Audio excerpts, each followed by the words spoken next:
we will call the park board meeting to order. We can call the roll. Jonathan Miller. Here. Kara Schaefer. Andrew Scheip. Here. Kevin Yeager. Yes. Troy Rushmeyer. Yes. Next, we have the Pledge of Allegiance. I pledge allegiance to the flag of the United States of America and to the republic for which it stands, one nation, under God, indivisible, with liberty and justice for all.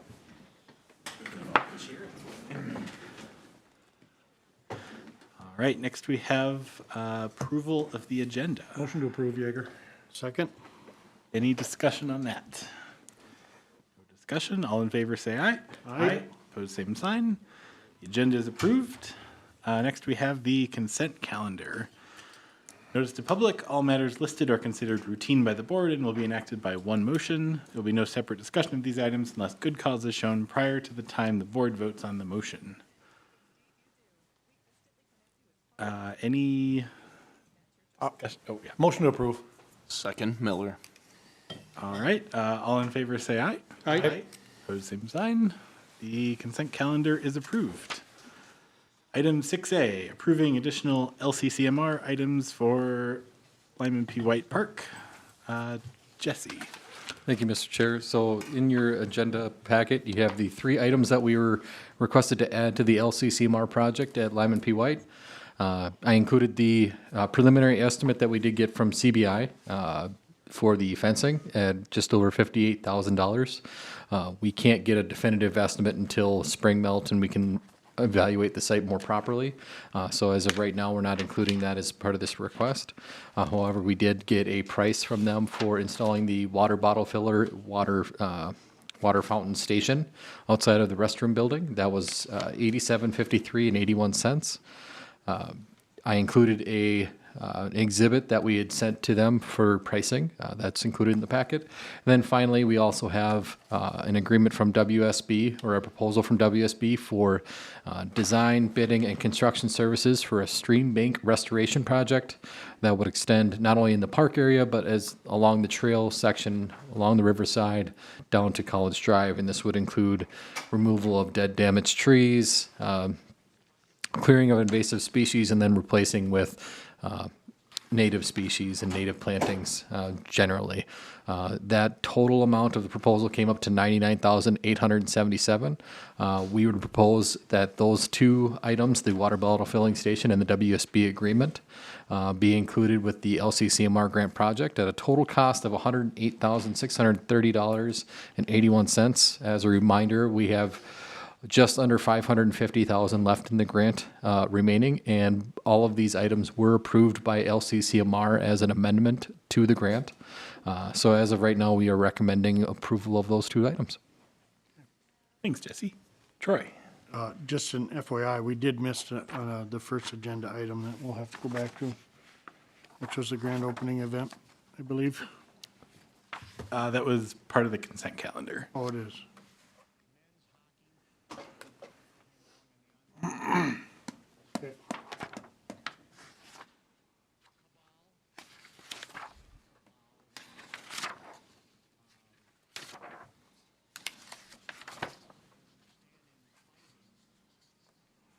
Cool. So we've got water bottle filler. We talked about the fence, the workshop, and then the restoration. I did have a question. Yeah.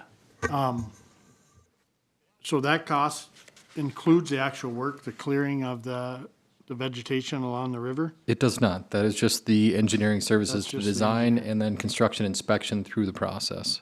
I did have a chance to take a look at the hours that they were assigning to the project and generally felt that that was appropriate, what they had.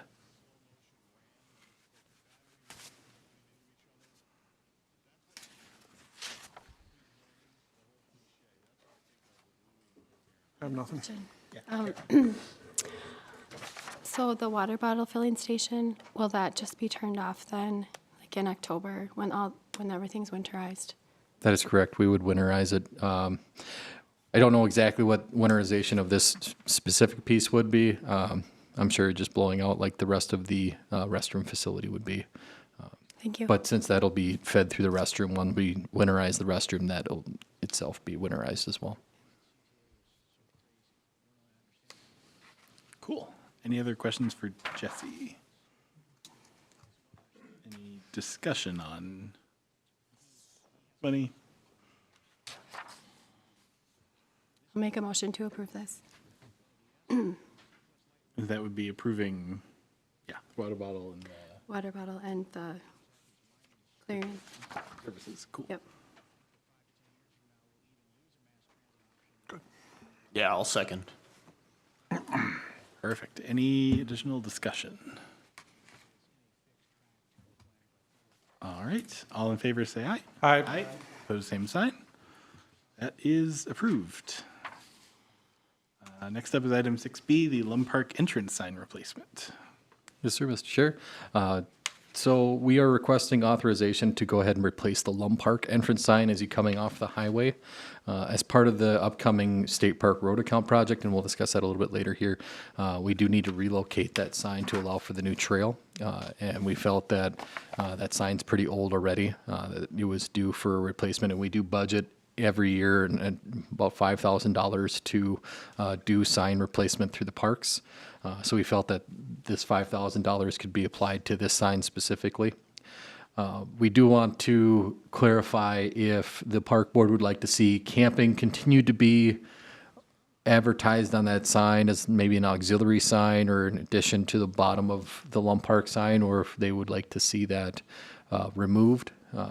Later on in the packet, you'll see the new standard with the 2 wood posts on the sides, the concrete slab, and then the I'll call it the green sign with the white lettering. Again, we can add camping to the bottom of that if we so wish. I guess it doesn't make much of a difference on here. It's just an extra sign cost. We do have $5,000 in the budget here. I'm a little bit concerned with the concrete slab, if that $5,000 will cover it.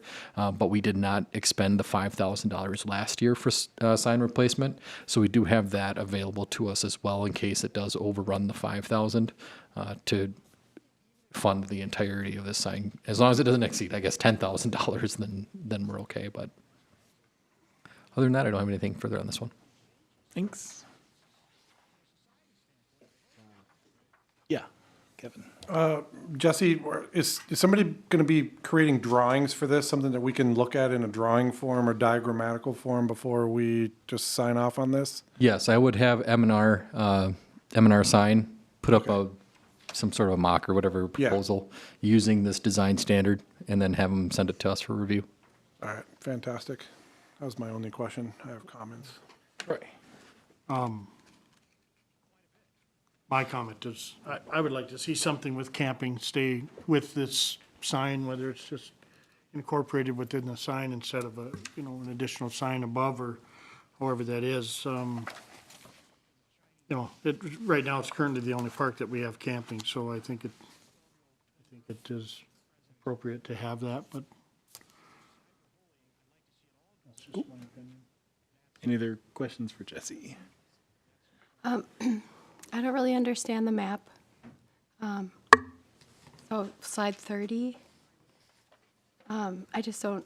What is that red line? What is that showing?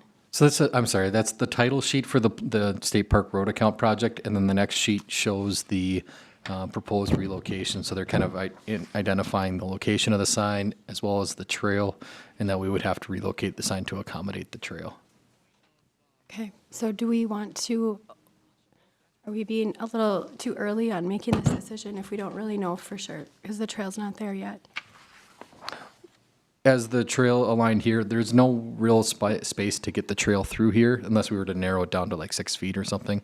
To get I think it's a 10-foot trail is what we're proposing here, to get that through there without putting it against the curb while not impacting that sign. So if we continue the process with this project, we'll most likely have to relocate that sign either way. But it is still, even if we didn't relocate it, it is still probably the oldest sign that we have for the parks, and it's probably the most likely to be due for a replacement. It was recently reposted due to storm damage, I believe it was. It got knocked down off two posts and was remounted to a single middle post. I'm pretty sure it was storm damage when I talked to Troy about it. So it might be due for a replacement either way. Okay, I support the replacement. I just want to make sure that if, we put it somewhere, it's like the trail isn't there yet, and then we have to like move it or something. We're going to wait. We're like approving, and then once the trail's there, we're going to put the sign up. Correct. Once we approve the final plans, we would stake out where the trail would be before we'd place that sign. That's all. Andrew? Yeah. Would the sign then be visible also for bikers as well as vehicles pulling into the park? It would be adjacent. The intention right now would be to put it in between the trail and the street, in that little gap. If you want to pull up the next sheet, that one, you kind of see where there's a little bit of bulb. We try to hug the drainage away with the trail. We wouldn't want to relocate it much further as well Sure. as Yep. we can allow for utilities and stuff, but we would try and just move it into that little bit of a bulb space. In between the trail and the road. Up Yep. Right there, yep, Where it gets wide. Yep. makes sense.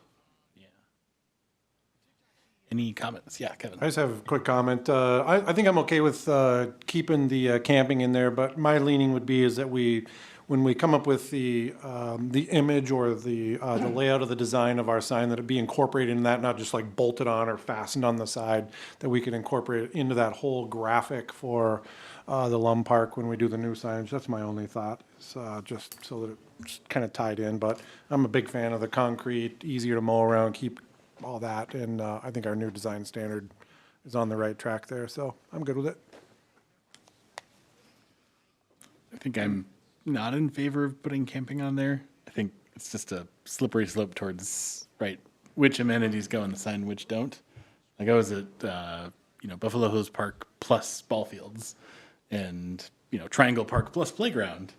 It's a little silly, but I think people book a Lum Park campground. They see Lum Park, great, I'm here. But it's not a strong opinion. Andrew? Oh, Dave, sorry. It looks like Troy had something first there. Go ahead. I was just going to ask how this affects the Frisbee golf, because there's a hole that is right there. I haven't looked at how the trail itself affects the Frisbee golf. Just the sign as well. If we're going to talk sign as well, we should really be accounting for the fact that, so when people throw, they're throwing from across the street onto the path where we basically got the trail. And then the goal or the hole is about right there. I just want to make sure we're accommodating for what that is. If we know we're going to have to move the hole, or if we're going to have to, if people are just going to be throwing around our sign, or how that's going to work. Yeah, no, I have not determined a final location on that and how it would affect Frisbee golf. We do have money from last year on Frisbee golf. That is something that we could leverage to relocate holes if need be. But that would all be something that we could discuss once we have I call it the proof on the sign, and we have a better idea of where that location could be. Yeah, we just wanted to make sure that we're keeping that in mind, because this does go right through the hole. And Frisbee golf is unique in that you can play around obstacles, and that's kind of a part of what the game is. But we should definitely be aware of that, because it is heavily used. Troy. So, I think that's a valid point you mentioned as far as the camping sign. If it's not there, I could go either way. I could go either way too, but one question I have is, what is the chances of running that, we have that old entrance into the Lum Park, that we could turn that bike path and go through the middle of that, the stone pillars, the arch with it as an entrance into the park. You can see it here. You can see it on, It's in this picture. no, I here, mean, but- up on there, I was looking Yeah, on there. no, I Is that- don't know if it's far enough this way Or it's further down to the see it. page. but- The issue there is we're also scoping that pedestrian bridge, and that might come into conflict with it as well. Right now, all the iterations of that pedestrian bridge that we're still considering don't impact the trail as we're presenting it here. So we would be able to leave that in place. As far as that's been scoped currently, that feasibility study is not done yet for the bridge. For the bridge crossing the creek, you mean?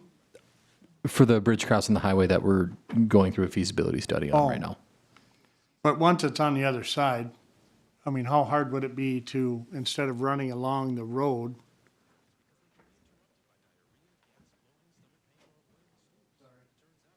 Come this way, come through that and end up in the same spot. Over here. I'm just asking, because it's, we have that, I mean, that old structure there and it's just sitting there. Super and cool. it's- We, You can't even, I mean, you don't even see it, and I think it would be a great we do have a drainage entry- way that goes through entry there. into the park by bikers to come right through there. We do have a drainage way that does go through there and kind of comes into the drainage ditch from the east. So we would have to build another crossing there for that as well. I don't know if, we haven't really talked with Woodseth about that kind of an alignment at all. Okay, just a question I had. Need a crossing. That's what I'm wondering. If you Is it- stayed to the east of the culvert, you wouldn't even need a crossing. Right, right from where it hits the, as the bridge comes down. If you hugged to the east side of the Yep, culvert, you would, yeah. There's another drainage way that you don't see on this plan that does come in to the drainage way. Oh, goodness. Sorry. Let me try and. Can we get the GIS up by chance?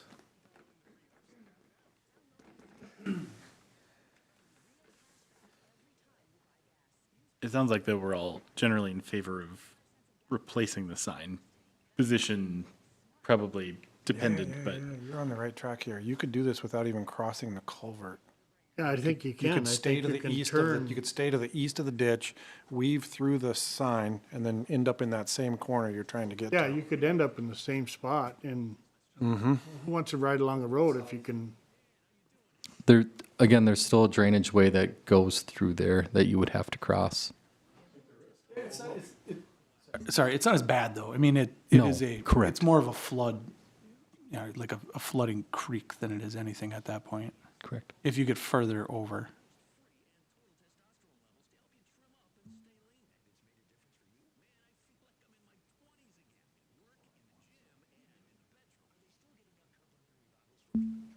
Wow, there's radio silence. I love that idea. I think that that is a phenomenal idea. it'd be cool.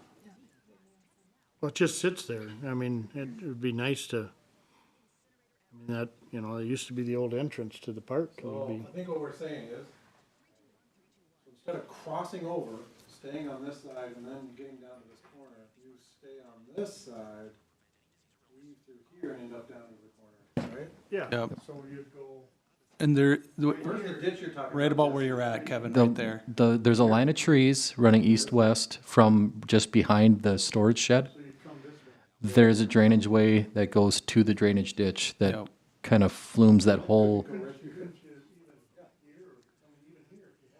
The farther you go to the west, the wetter it gets.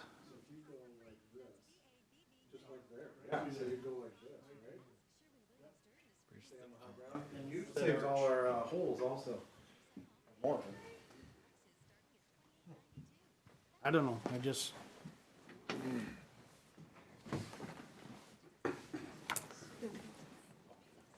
Not a terrible idea.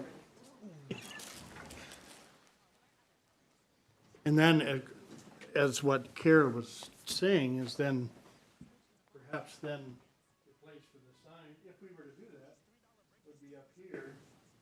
You could see it pulling in from the road and off the bridge.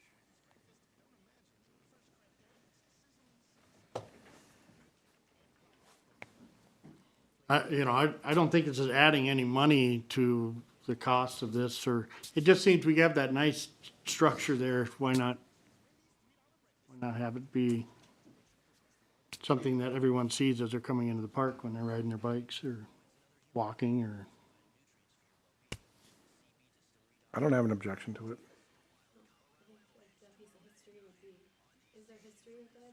Yeah, for sure. So I believe the item was related to the sign replacement. Does someone have a motion on the sign, and then we could maybe have either a motion or direction for staff on the, I would make a motion to change the sign to our design standards, but the location dependent on where the bike trail ends up. Yeah, I think, I'll second that, because I think really we're just being asked for authorization of the replacement of the sign. We Yeah. want to see drawings and want to see where it goes. So I'll second. in terms of wording on the sign, Troy, you had a preference for camping? It could go, I don't care one way or the other. You know, you made a valid point. I think that's valid, you know, whether it says camping or not. If they can't figure it out, they didn't get their deposit, we didn't get their deposit back, so I'm okay with that. Is there a possibility we can just have a mock-up with, yeah, I mean, just to see what it would look like? I mean, this sign doesn't look that bad with the camping on the top, just the way it was before, so if we can integrate it, you know, I mean, I don't know how many people are driving by the park and like, oh, we could just pull in here. But, you know, if it looks nice, then, you know, we can advertise the amenity. We can request M&R provides two proofs, one with and one without. Perfect. Any further discussion? All right, all in favor, say aye. Aye. Opposed, same sign. All right, and then Jesse, in terms of the trail alignment, would that be a motion? Should we just kind of give you direction on the project? What would be most helpful there? I will have to do a little bit of digging on my end of where that trail would potentially go and if there's other impacts. Like I mentioned, there was an existing study on the feasibility of the bridge and what impact that would have if we have to make any changes to that. So a few different things before I can be prepared to present it to you. Awesome. And if I may. Yeah, go for it. I think changing that location, I don't see how that would have any ramifications as far as,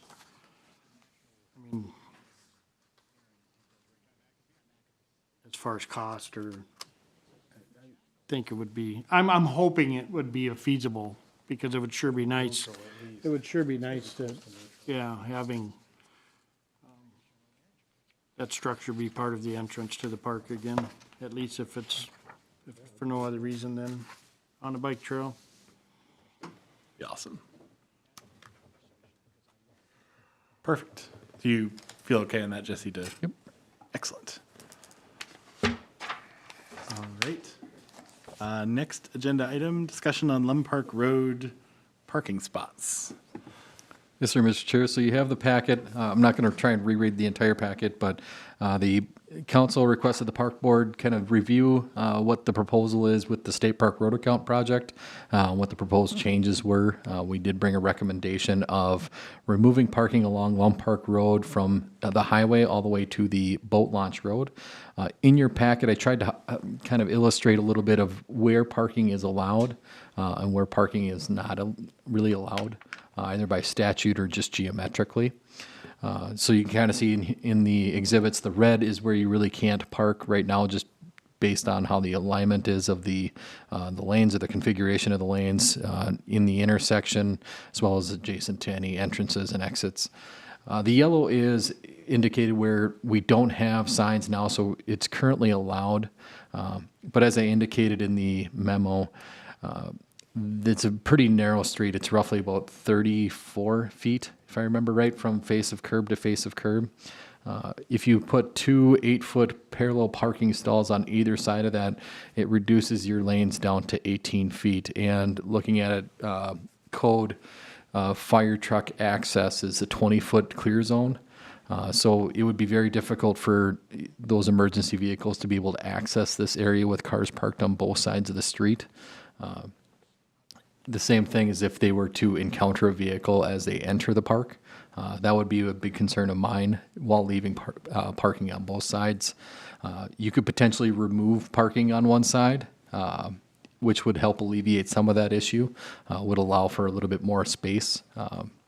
But then again, would be removing some of the on-street parking, forcing people that utilize that during like the ski loons events to utilize elsewhere parking or other on-street parking on like J or 14th. So as of right now, I'm looking for some discussion on what the park board feels as, oh, I'm sorry, one more piece on this one. I do believe the discussion originally when Paul Sandy was bringing this up as a narrowing was the intention would to provide some traffic calming as you're entering the park. So having that narrowing was going to artificially slow vehicles down as they enter the park. So that was some of the intention behind narrowing that little stretch coming around at that intersection. That was what was presented in the original WIDSEF application for the grant. But we are open to what the park board would like to see with this area because it does directly affect the park and the operations of the park. And as I mentioned in the memo, I'm looking for some discussion what the thoughts are in the park board. And then we are recommending that we do remove parking still between 210 and the boat launch road. Any questions for Jesse? Yeah, Troy. I don't know if questions or just a comment. I have never seen anyone park between Highway 210 and there. I didn't know that was an issue. During the loons. Huh? During the loons, they do? Oh, yeah. So I would like to see it not be a parking area, and then if we can go to the next, and I'm just bringing this up because we just had a discussion about it today. Yes, that one.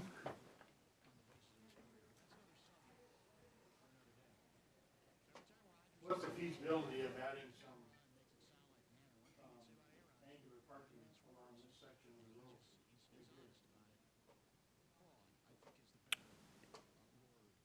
Or even parallel, right?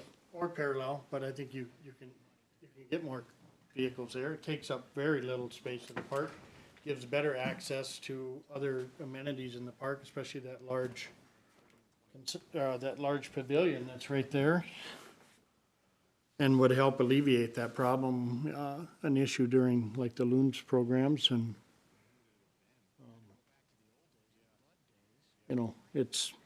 it's a little more asphalt, but that's a pretty, I know Jesse, you mentioned today that some grading, but it's fairly flat in through there as we drove out. I was like, well, that seems like it would be not that big of an issue to add some diagonal parking along that stretch of the road to increase parking for that park. If you worked around the trees, there's some trees, but that doesn't mean you need to do it the whole way. You could just Yes. do some cut-ins. Have sections, Yeah. yeah. Yeah, Dave. So just super fast, I'll be upfront about this. I questioned this at the council because when it came up, this felt like something that didn't appear to be what was in line with what you guys had been talking about with your future vision for what this was. We had a lot of talks about, creating that sense of like Como Park, those meandering roads to kind of get in with parking along the line of it. And most of our conversations about parking in the parks have become moving the parking to the street. And so when we heard at the council level that we were looking to remove the parking, I said, well, wait a minute, I don't know if this aligns with what the park board was thinking with this. And then having a couple conversations, potentially no. Potentially this is something that, although this is the way it was designed and presented, we don't always catch things. And I think that that's the job of us as the park board and then liaisons is to make sure that, well, hold on a second, let's just make sure we get this right because this is the future for this road. Whatever we decide to design this as, this is the future for what that road is. And I think it is important. Personally, I feel very strongly that we should be using on-street parking. It's less expensive for us to maintain a slightly wider road with diagonal parking, as you're saying, with cutouts, than it is for us to do flat surface parking lots. I also, myself, would like to see us remove flat surface parking lots. So for me, it just stuck out. It doesn't mean that it's right or wrong, just that, well, hold on a second. Before we go forward with it, let's make sure that this is actually in line with what we want to do. And so that's why it's back at you. Ultimately, the council will make the decision on this, but they want your input because this is the road that goes into the park and it directly affects the access and the environment within the park. Yeah. Yeah, thank you. If we could go up to the, let's stay on this slide here first. I totally agree with Troy here. And I do recall these conversations with Como Park. We had talked about that either some version of on-street parking, either diagonal or parallel, has a ton of advantages. One of the biggest advantages is it does exactly what you mentioned, Mr. Dean, is it slows traffic artificially. What really slows traffic down is the tighter it is. So I'd be all in favor of trying to incorporate more of our parking, like what Troy and I were talking about on the easterly side of the little access. Remember, we're losing that most of that parking lot down by the beach, hypothetically, with our beach expansion.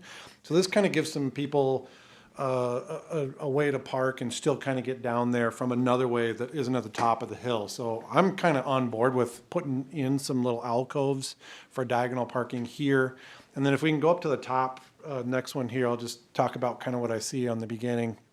Go up to the original one. Sorry, I think it's up one more page. There you go, right there. So this will, if you've ever been there during the loons, this will be full right along the side here, up and down at least one of these sides. So I understand that you can't have parking where the red is because, especially on the westerly side or the top of the page because of your approaches. But my leaning would be to try to get some at least parallel parking where the yellow is on the southerly side, down through kind of that general area. And again, I think Dave's kind of right. This kind of is the mindset of having the parking on the roads, not big parking lots.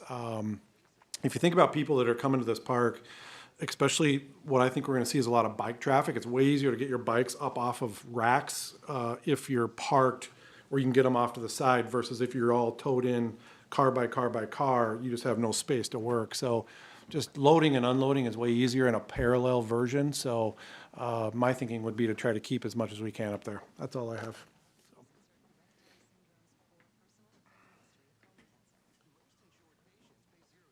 Yeah, I'll just add my thoughts. I think, kind of, in talking with Jesse, I think if we were to keep parking on one side of the street, like you mentioned, the south side, Kevin, or east, I don't even know. The bottom of... East or south, yeah. Yeah. Totally clear. We kept parking on one side. We have a little bit more flexibility while the loons are there without making it too narrow for emergency vehicles to get in. I think when the loons have a show and their park is full, just statistically, it's most likely someone will need some kind of emergency service. And if we've filled the road with cars such that they can't get through, I think that's kind of a failure on us to not make the park safe for everybody who's there. But yeah, if we can maybe keep some parking, but not allow quite as much. This park is kind of exceptionally parking heavy already, for better or worse. I do love the idea of the parallel or the angle slots on the way to the boat launch. That'd be super cool. But I think that's just a mill and overlay, so that would But be... we could do that here as well, correct? Maybe. So that we It'd be don't- going on your way So that we in, but don't limit access for emergency personnel services by having someone park on the existing with, it certainly looks like there's room to the south. I guess my only question there is, are we doing this all for a couple loon shows a year when the rest of the time the parking lots are, yeah, and I mean, pretty that's why I empty? asked, because I've never seen anyone park there. And so but I haven't been there during the loons program. So what if the loons move somewhere else and if we just added parking for, maybe for bikers or kayakers who are starting their kayaking trip there or something, I don't know, but I feel like the crux of the conversation is on-street, we think, is better than surface parking lot. I think we've all kind of said that over and over on all of our designs. So I'm actually okay with eliminating the on-street parking as long as we're not replacing it somewhere with surface parking. Just eliminating parking altogether, on-street or surface. I feel like we got a large parking lot here. I don't know if that's something that down the road we would maybe look at reducing, but with the beach and all that, I think it's gonna be the same. So I'm okay with this as presented as long as we don't replace it with a surface lot. Or if we feel like we're still short on parking, which I'm not convinced we are, then I think you expand into here with either parallel or like what we had talked about. I wonder, Did they ever use that parking lot where the buildings are Yeah. during that? And it's still, It'll be, the whole thing will be full. There's actually cars that'll be up into the neighborhoods. okay. Up those roads. do you know if the boat parking is full of cars too? It's usually like on one of their big shows, it's completely packed, pretty much everywhere. Yeah. If you guys remember when we planned Memorial Park, we knew that there was going to be tournaments, but we also knew that there was neighborhood parking. And so I think we should think about that same way, like you guys are talking about for this park. For 4 events or 3 for the whole entire year, I'd rather see more green space and have it be safe for people coming in and out.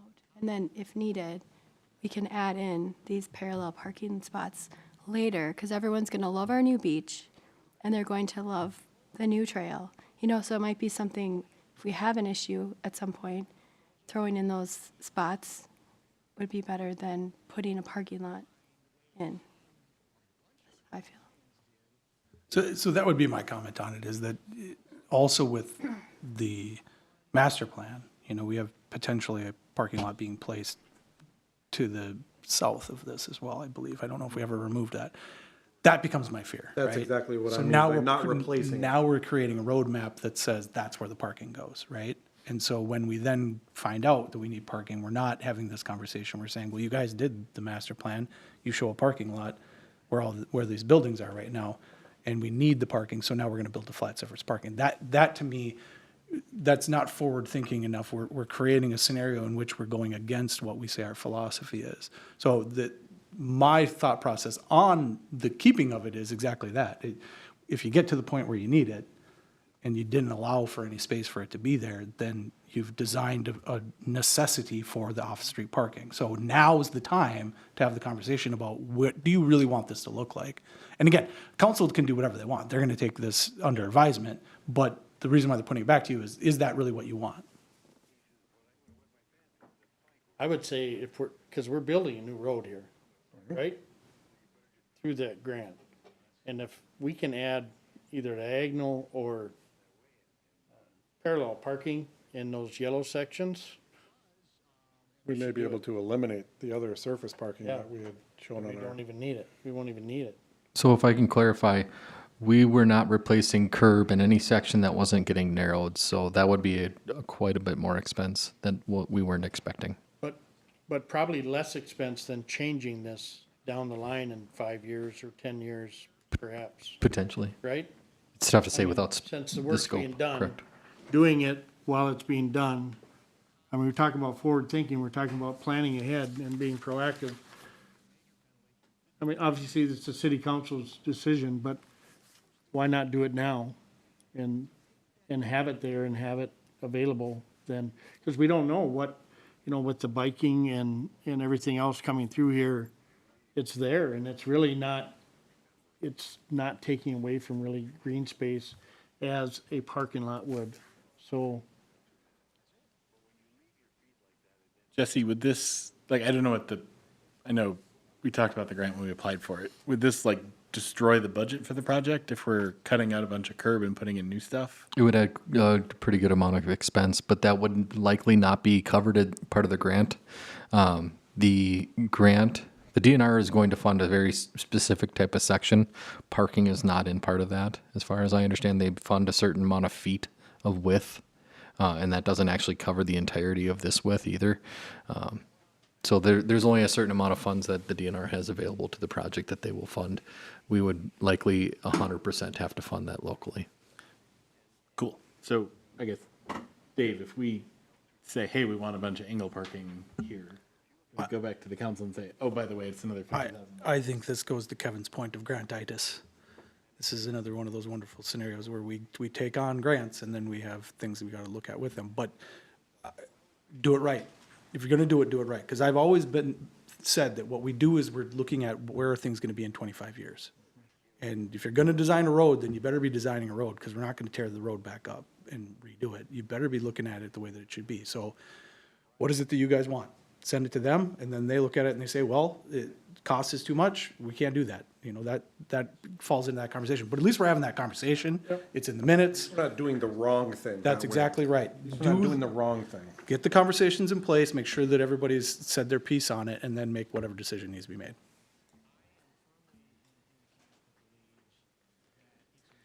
Is there any way we can get the master plan that I sketched up for LUM, the one that can we find that? Go ahead, sorry. Sorry. Andrew, may I? Oh, yeah, go. If we don't do this, and we say, put no parking signs in there, and we have some large events, are people gonna park there anyway? I mean, where else are they gonna park? Right? That's, so, I mean, if we're gonna make it no parking, we either add some parking or leave it the way it is, because I think they're gonna park there, and then, That's true. maybe all those tickets will fund a new parking lot or something, but The greatest possible conversation we could ever have someday is that we don't have enough parking. To this date, we've never really had that conversation, right? I'd love to be in that spot at some point where we just don't have enough parking. Question. How many spots are we actually eliminating? Do we talk about that? Like, From the lower? right, if we get rid of that red, how many spots is that? In the yellow, I counted about 59, I believe I included it in the agenda memo, if I Oh, remember sorry. right. Okay. Which is, I think, about the size of that lot that's above there. Was that? Down below? Don't know. I know the one on top, but What was the one on top? Was that 80? 121. It was 121. Oof, nice. So then are we talking though, we're going to replace 59 spots now? We're gonna do diagonal or parallel parking for 59? Is that what we'd want to do? I don't know if there's 59 spots down in that lower parking lot. Down by the beach, you mean? Well, whatever we're eliminating. The beach parking lot would get smaller because the beach is getting bigger. So I think it would be sounded like more handicap parking down there, but if we added diagonal parking along oh wait, I'm in the wrong spot. along the park in the one that I showed earlier, and then where the yellow was on the other, yeah. About 30 we're counting real quick is what we're eliminating down by the beach. I didn't think there was 60 down there, but. Assume we have, 5 handicap spots? So we want to replace 25. That's kind of going in right here though. So you'd be losing the 25 plus the 50. 59 on Yep. the parallel. So now you're starting to lose a lot of, that's why I brought this up, is we're looking at removing a parking lot. Now let's have the discussion, because if you want to remove all those 59 spaces as well, now when people go to park, what's the solution?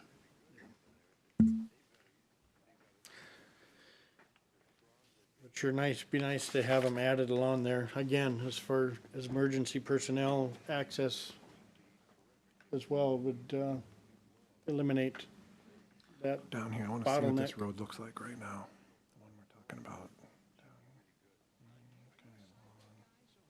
Here's where everyone parks right here. This is like the perfect spot for it. It is.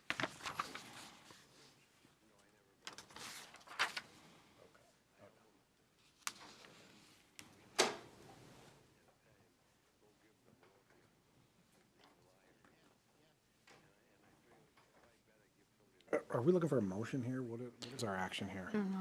I don't think so. I think the council just wanted this to come back to you, get your thoughts on it. And I don't think you necessarily need to make a motion, because you've already sent this forward to them. Now they're just looking at making the final motion, because you guys don't make decision on roads. You know, that, once the park stops, then the council takes over on the road. But everyone's involved in the conversation, especially when it's a road coming into a park. You know, this is driving through the middle of the park, so. So, I think- Mr. Chair, if I can clarify, I want to make sure I'm clear with what I bring to the council is what the park board thought. So I'm hearing mixed feelings on removing either one side or two sides of Lum Park Road. If it's one side, then keep it on the south side generally. I have also heard remove from both sides is okay. So if I can be clear on that, and then requesting from the council if we can add some expense to add some additional parking stalls along either Lum Park Road or the Boat Launch Road, wherever appropriate. I take my comments back, make a motion, So. then it's I- clear.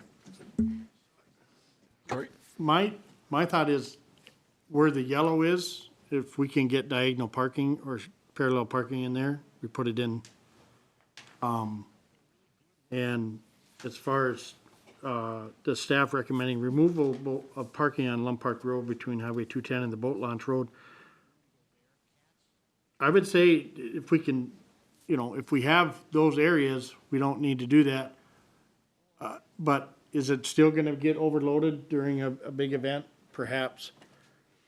Maybe it's during certain events that we allow parking wherever they can park, but other than on the grass. So I would make a motion to add parking along the yellow, diagonal parking along the yellow, and up where I had mentioned earlier. If we can show that, go to the next, that one, along that blue road, on the east side of the road, where, wherever we can, as far as without removing trees, or maybe if it's a tree that looks like it's not gonna last much longer, we just continue it. But I think that area right there would add as much parking as we're losing down by the beach, just that area of road right there. And then just see what happens with our parking at that point, see where we're at. And So my question would be to you, the council looks at that and says not feasible. What is your secondary response to that in terms of just removing of the parking? then I say we have to let people park where they can find a spot to park. Could always leave it the way it is too. Yeah, just go to the mic. Make sure the it's kind of green at the base. As long as it's Yeah, it's green. Okay. I'm Jillian Reiner. I'm here with Widseth. Sorry, I didn't even take my coat off. We just met before the meeting, and I don't want to throw a monkey wrench in any of the conversation since I wasn't part of the previous conversation. But as we were standing down there, I'm just looking at this, and I guess my question, removing the parking down by the beach was probably to put the beach in place. Now, if the building is going to be removed regardless and shifted to a new location, there's a lot of potential to keep that lot and place the beach on the other side where the existing building is. I was just curious if that might be an option. And since you're already making improvements all the way right to that area, continuing improving that existing parking lot, even if you cut a few spaces back, would tie really nicely into the beach and maybe solve a little bit of the parking issue. But I know that conversation, the building was going to stay, so that wasn't probably on the table. But I don't want to throw another loop into the. Can I comment on that? To me, this is exactly counter to what we want for this park. To me, we don't want cars parked down by a beach. It looks horrible. It just, Yeah. it doesn't fit the vision that I personally have for looking out over a lake or a river, is looking across cars. So it I'm was on my board. leaning Yeah. originally to eliminate all the parking down there, all of it, with the exception of just what we needed for handicap. So that's my 2 cents on the new idea on the table. Yeah, no, I assumed you had a lot of history. I just thought now if the building is going, maybe that's an option, but. right. Also, I think that parking lot is not in great shape, so it's probably gonna need some work anyway, moving forward here before too awful long. So there's that as well, there's gonna be maintenance in that parking lot, that lower parking lot, that's gonna cost some money also, so.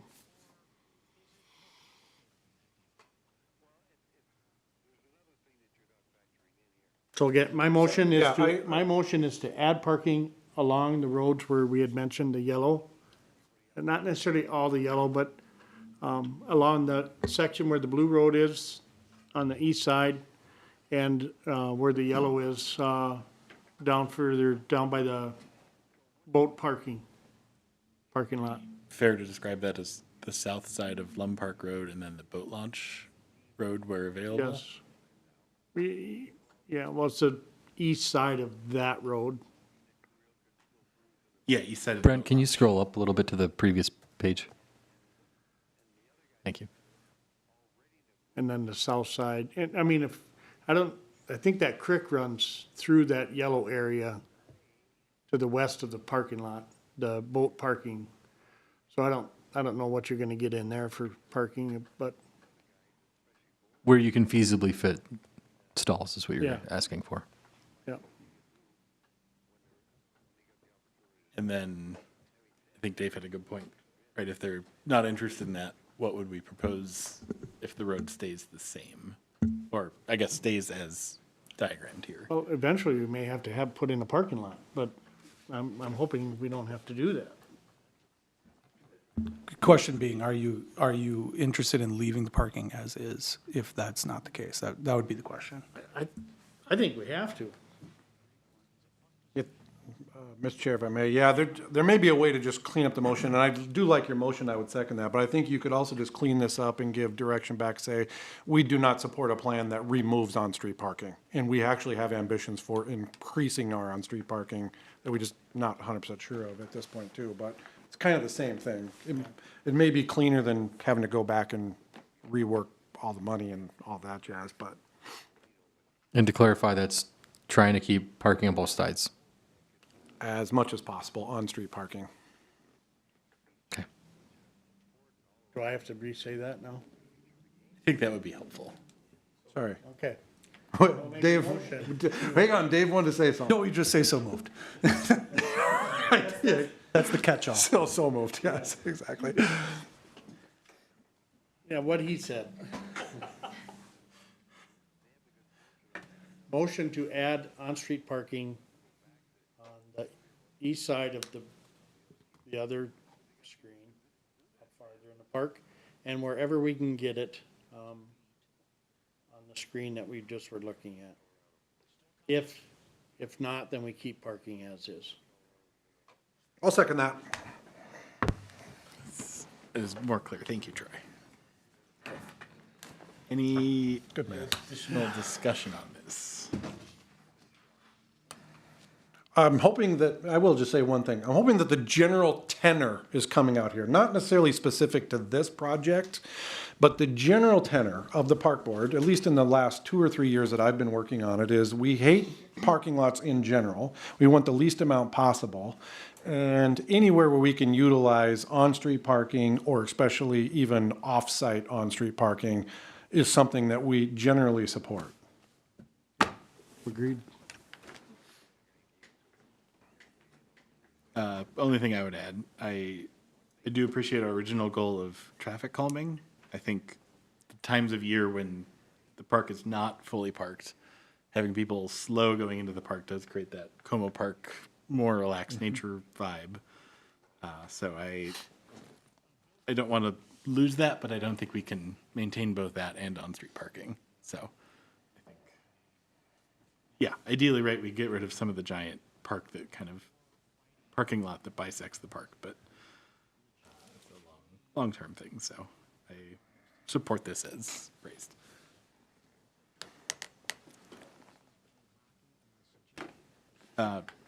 Yeah, any other comments? Otherwise, all in favor, say aye. Aye. Opposed, same sign. That motion passes. Good luck, Jesse. Next up, we have discussion on alcohol in parks, a new ordinance. Yes, sir, Mr. Chair. So this is something that we crafted from the comments received at the joint workshop last month. I was able to put together something. I kind of worked with James Kronvik on this one. We do have to make some tweaks to this language here before it's presented to the council, mostly regarded to public streets, not necessarily parks.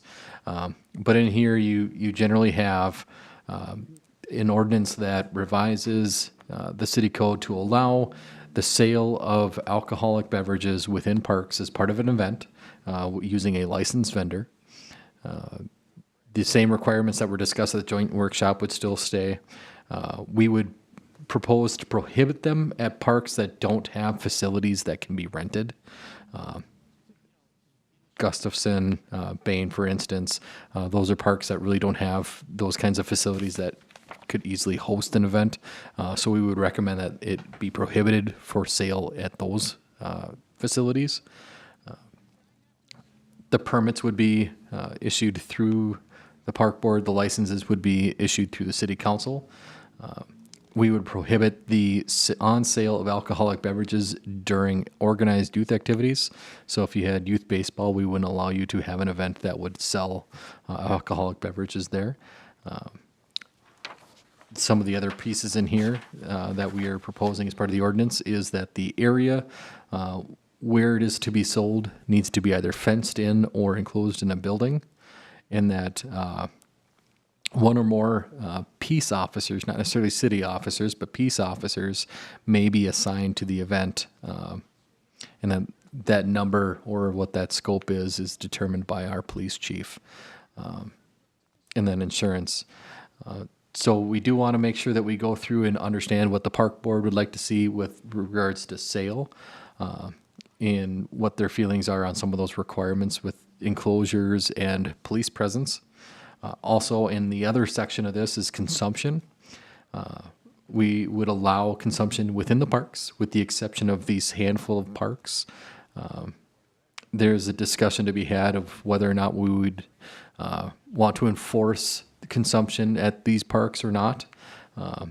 We felt like these were parks that potentially don't have those, again, rentable facilities, whether or not you would allow consumption at those parks or not. So that is up for some discussion as well. And then finally, the last part of this ordinance is the amending of 1205, which would strike out the language for Memorial Park, because if it is allowed at all the parks, then there's really no reason for this language. And then I think the other part we wanted to add was that the requirement is for a confined space or a fenced-in area, that another requirement is outside beverages were not able to be brought into that enclosed area. Thank you, Jesse. Any questions for him about this? Otherwise, we can kind of take it item by item. Oh, yeah. I'm ready with comments whenever you are. Like general comments, or go for it. I was going to say, I read through this and I have been a part of all these conversations since I started. And I feel like we're getting really close to the neutral ground here. I don't think necessarily every single person's going to be happy with this, but that in a lot of ways is an indicator that you're pretty close, in my opinion, to the right answer. The only thing I was thinking that we might want to add to this is no glass. I didn't really see that anywhere. And I thought that it might be good to just say glass is out with any of this alcoholic beverage stuff. But other than that, I'm feeling pretty good. It seems like we can have it at Gregory Memorial, the places. And we've created a lot of places where we would say, look, alcohol is not allowed at these parks. And I think that's going to make a lot of people happy. So we're kind of finding some places where it fits, where it isn't a good fit. And keep in mind, we can always fiddle with this, guys. So it doesn't mean that this is going to be like this in perpetuity forever. We could say, we're starting to see a problem with X, Y, and Z, with this, and we can bring this back. And we can. There's nothing saying we can't continue to adjust this, but I'm feeling like it's pretty close. Troy. In doing this, I like the whole thing. I'm just wondering, if we're saying no alcohol in these parks, do we have to add something to our signage to say no alcohol? If there's only certain parks that you can't have alcohol? That would be our Do we have to intention. stipulate that? We Do we would have put sign postings. Yeah. So, there will be some cost to that, but that was all I had. Cool.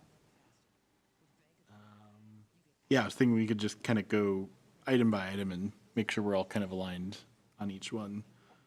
So the first one, restricting sale to parks without pavilions or rentable facilities.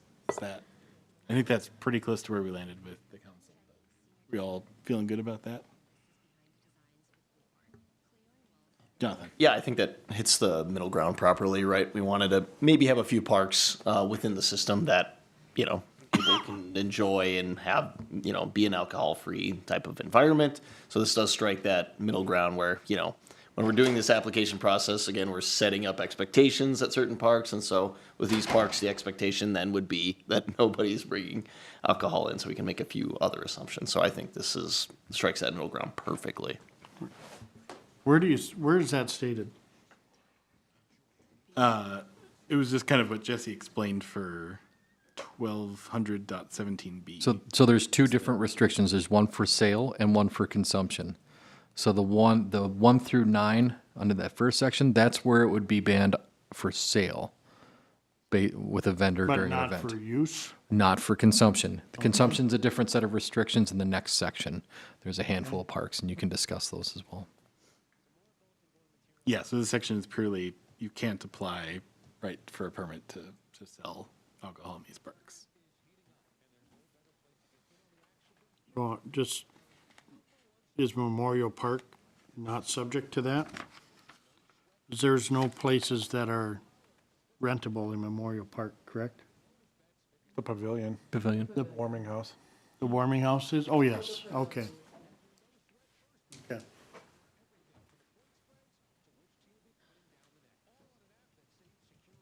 Cool. Sorry, Yep. go- No, go good, ahead. good questions. So then kind of the next section is C4, requiring a fenced area. One thing to note here, right, your liquor license requires you to, right, control the space where you're selling it. And so you probably want a fence.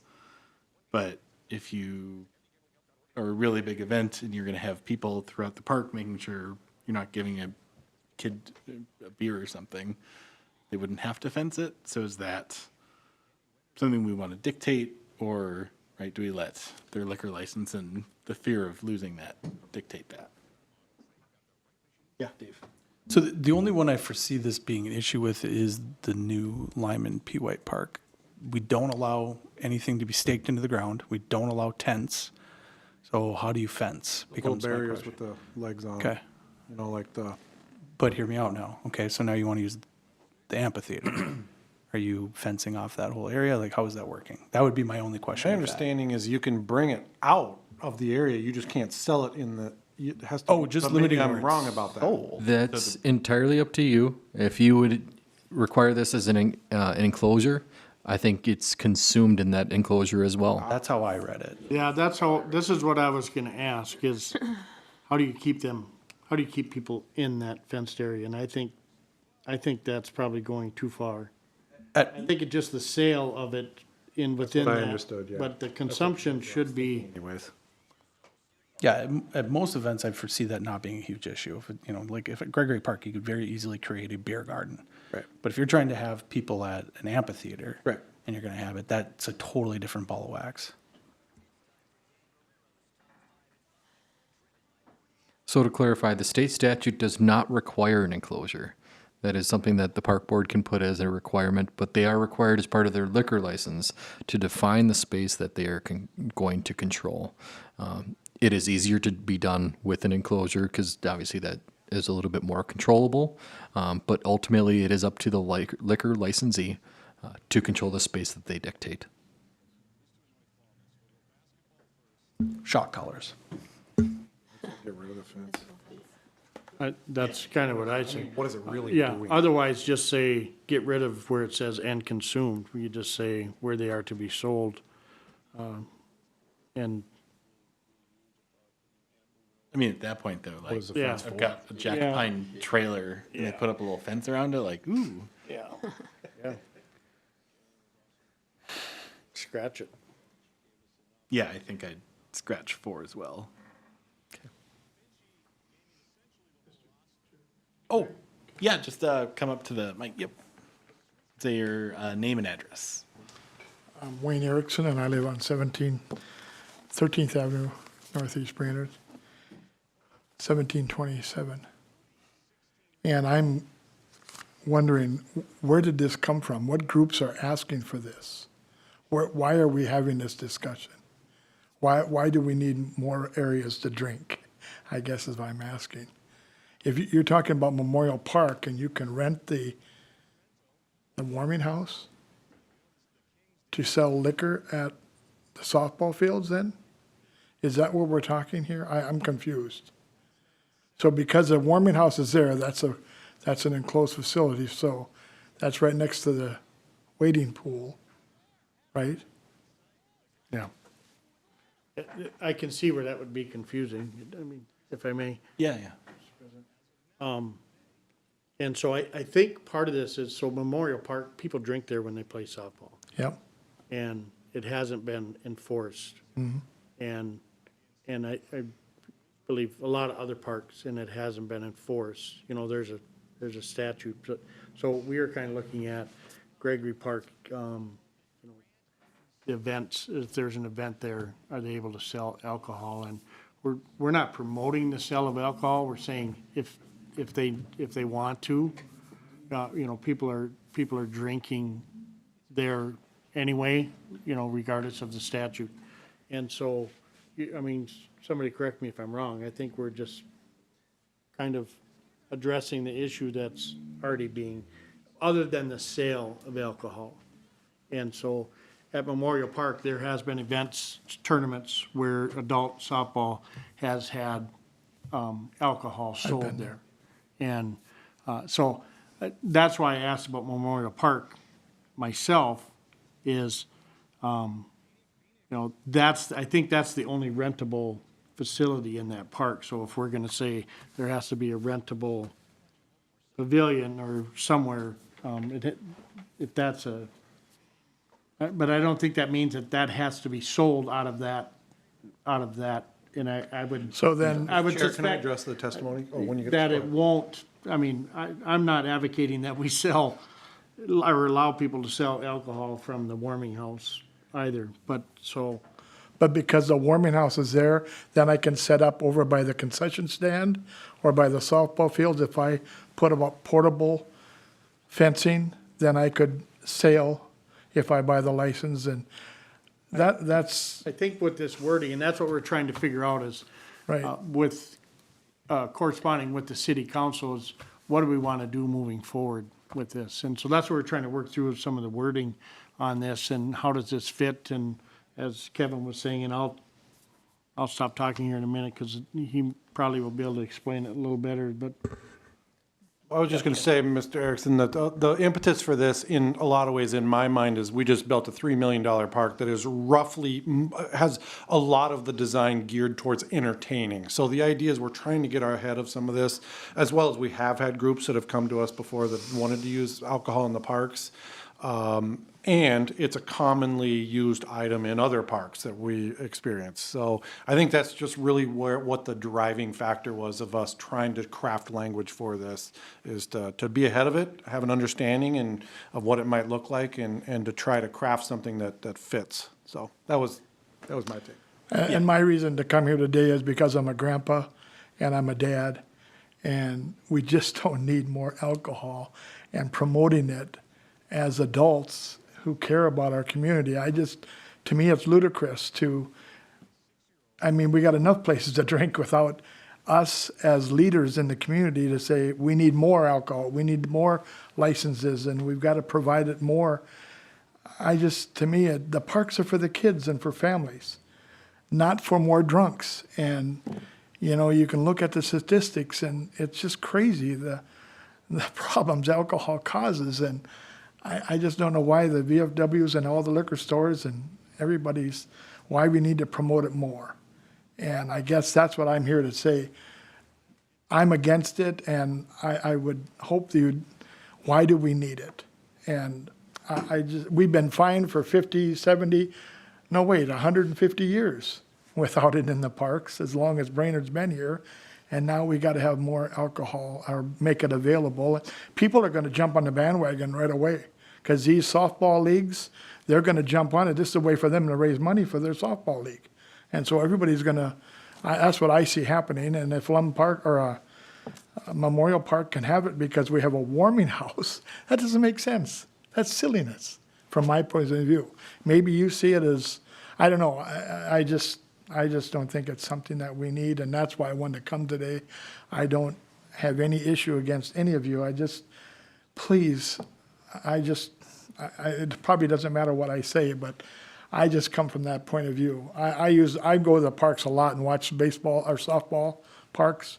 I go to Lum Park a lot, and because I live over in Northeast Brainerd, and I see the people drinking, but it's kept under control, and they're kind of hiding it, and I can't control people, but I can control whether we're gonna let them sell it now. And so that's my only reason I came today was this issue. I've enjoyed the meeting very much so far, but it's, yeah, I just don't know why we need to do it. But the language is a lot to go through. I can see that. Thank you. Thank you. And I can add a couple things. So this is limited to sale during events. So it has to be, right, an event that you're putting on. It's not just a random weekend where we say we're going to have softball games and sell beer. There has to be some kind of event you're putting on with it, and you apply. With a nonprofit organization, It has to be run by a nonprofit. And they can only like the sell, Lions Club, Rotary Club, something of that nature. yes, they have to be established. So it has to be an organization that is recognized, like the Rotary Club or the Lions or the VFW or the American Legion, something like that. So it couldn't be just a softball league? doing it? Correct. Yep. So it has to be one of those. They have to be established in the city for a year, I believe. 3 years. At least 3 years. Holy Hannah. Right, because you're absolutely right. I don't think any of us want everyone in the park with selling beer out of the back of their truck. We want it to be something that can enhance I an didn't event. expect that. Yeah. But putting up portables and calling us the softball league, I can see it doing it. I'm nothing against the softball league, of course. Yeah. There's so many kids there, there's so many families there. I just don't.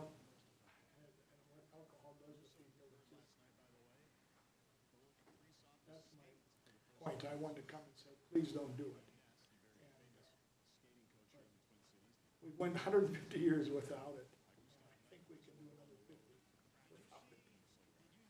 But anyway, go ahead. I'm sorry. Thank you for that. No, thank you for the feedback. We appreciate it. All right, so we talked about the fencing. Next item was peace officers. Jesse, you mentioned peace officers, I think, is a way to have CSOs maybe available, but the Section 5 does say police officers specifically. It would be up to the chief of police to assign. Okay. And it doesn't necessarily have, and that's kind of the language we might tweak here is just saying peace officers. So it may not necessarily be our city police. It might be City of Baxter, it might be county sheriff, whoever is available. If we are overstaffed as a local agency, we might be able to reach out to our partners to do that. But that would be up to the police chief to determine. I have a question on this one. Yeah. How does the police chief going to look at every single application, or is there a box in there that triggers him to say, oh, I better look at this one? If there's going to be an event with alcohol, we would have that. Oh, so he's going to look at every single one? That has alcohol, yes. Understood, that's all. Yeah, I really like this. I think that's a good counterbalance to allowing this in our parks. What did we decide with the fencing? Are we Strike getting it. rid of number 4? Correct. So then, if there's no fencing, then someone can bring their own booze there? No. So if they get caught by this peace officer or police, whoever's there, they're just gonna toss it out or, right? Because if they didn't buy it at the stand that we're selling it, that's not fenced in anymore. Right? They could just have it in their pocket. Okay. Is there gonna be a cost with that? The cost It's at of the sole officer. discretion, Yep. That shall be the cost, there you go. Well, if he says, I'll put an officer there, but somebody will have to pay for an 8-hour, it'll be $40 an It's hour. at the licensee's sole Yeah. cost. It's the first line in number 5. Oh, There you go. okay, Yep. okay.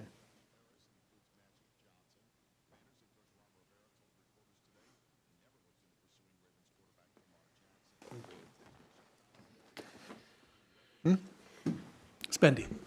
Just one note, it says once or more on number 5. Right.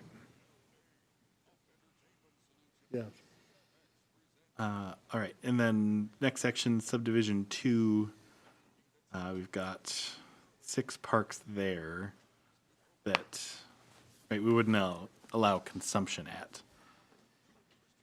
I think to Jesse's point, right? Are we comfortable enforcing this at all of these parks? I think, yeah, I'll leave it there.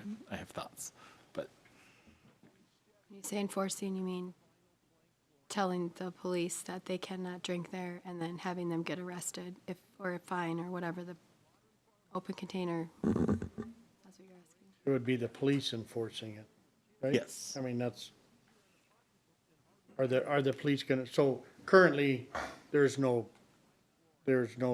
alcohol allowed in the parks. Correct, and that'd be my point. This is already the law that we have in every park. You know, the police enforce it By complaint. by complaint, yes. So, Yeah.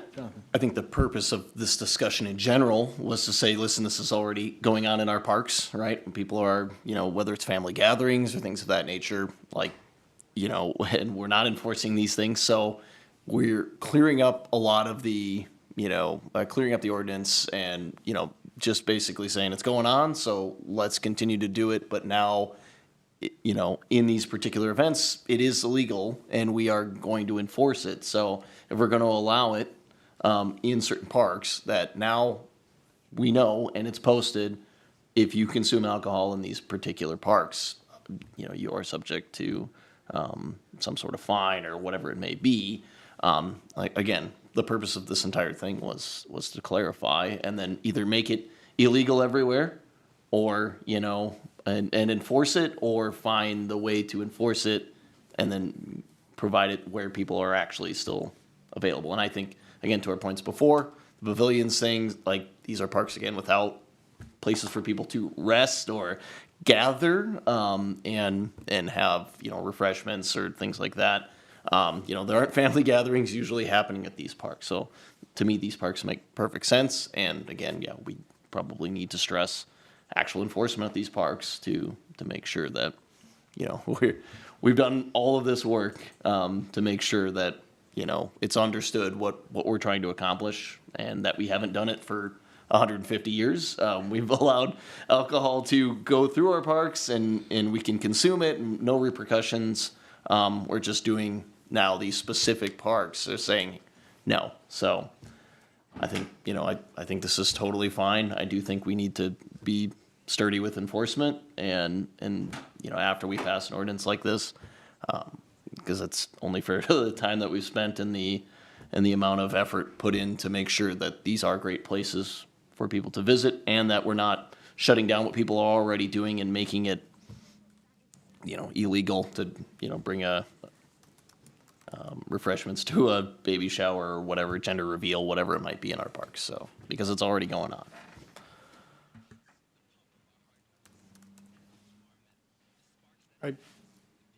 Yeah, Troy. Mr. Erickson, I would like to thank you for your comments. And I think what you're saying makes perfect sense. And, I think, again, a lot of this was just, we know there's gonna be some events and there's gonna be ask. And so unfortunately, what this did was open up a can of worms that, hey, alcohol is already being consumed and we're not enforcing it. And are they gonna enforce it after we change this any more than they are right now? My guess is not, probably not, unless there's an event. And if it's, they might be looking at it more closely than during an event where it's been approved to sell it. That's the key here, is it's never been allowed to be sold in the parks. And I think that's what this is doing in certain parks, is allowing that to take place. But, again, I think you brought some really valid concerns as far as, from a standpoint of a grandpa and a concerned resident and a father. And so, again, thank you for your comments, but. Thank you for that. I don't know that it's gonna change their enforcement. I don't see it changing a whole lot. I don't see this changing what's already going on a whole lot, other than it's allowing it for certain events that, people have to apply for an event, correct? Am I wrong in that? For consumption? For sale and then consumption. Yeah, sale needs an event permit. Yes, to sell it needs an event permit. Yeah. Okay. I do have one I comment. should just be quiet because I was gone when you guys did this. So he brought up the splash pad, and I mean, the hours of the splash pad are 10 to 7. I mean, I get it, there's playgrounds too, so that's where I was like, I don't know if we need to bring it up, but the warming house is right next to the splash pad, so is there anyone else have any thoughts on that? Just like being that, it would be like setting up a beer stand right next to a playground, which maybe will happen, but I don't know if anyone else had thoughts on that piece of it. I did have a thought on it. I think honestly the warming house situation is just really clarifying the ordinance, like what parks were allowing the sale of alcohol in. I think, I don't know again how the permits are set up for the vendors. Maybe those permits can just explicitly state that we need to be away from, those particular, or on a park by park basis when we're providing these permits. If we're going to sell alcohol, they just need to be near the baseball fields, away from those. But I think the point of the warming house at Memorial Park as the pavilion or rentable facility was just strictly for clearing up the ordinance language. But, I mean, we can't even, organized youth activities, we can't sell during that, number 2 here. So that's where I was just bringing that up. I mean, we know the splash pad is going to be used for kids, but I get it, a playground also is. But I just made me think about that piece of it. You could easily add language that says that it has to be within a certain, or limited outside of a certain distance of playgrounds or that. But ultimately, all of these have to come back to you and you sign off on them, and they have to define where that area is. So every application that comes before you is going to have that defined, and you can just say, no, it can't go by the splash pad. That's a very easy thing too. But in the future, when you're not sitting here, it's not always a bad idea to have language in there for people that may not feel the same way that you do.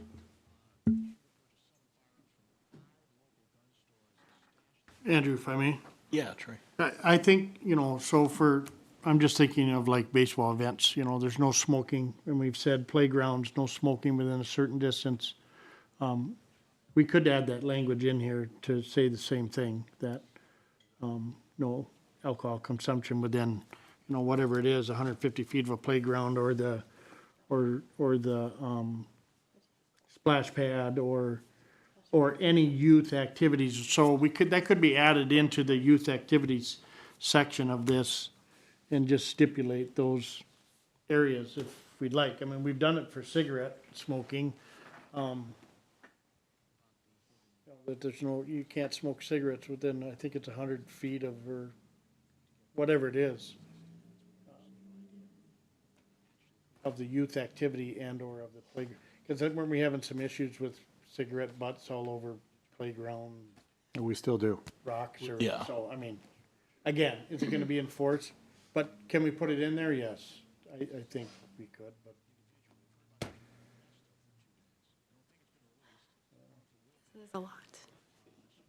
Just when you think you got it. Yeah, and I think, again, to Kara's point, maybe we can just, at least the language for like what we can control, with where they set up, the particular vendor sets up, maybe we can have language for that does keep the vendor itself away from there, because we can control that. What people do, we can't really control. So I think to Kara's point, maybe we just, stipulate how far away from any playground equipment or youth activities that the vendor can set up, so.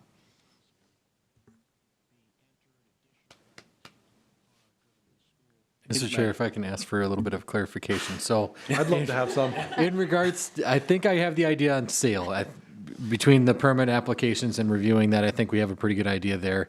The consumption, I think I need to clarify. So there's been talk about any and none within a certain area of space. So in my mind, I am envisioning the parent that brings their kid to a playground.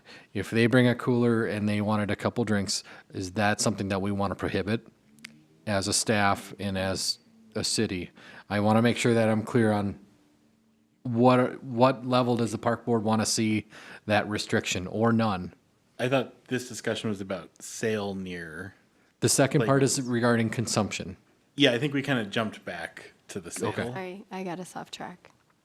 Yeah, I think, So right, you're concerned. in regards to sale, Yep. we would just review that as part of that review process and the permit, the event permit.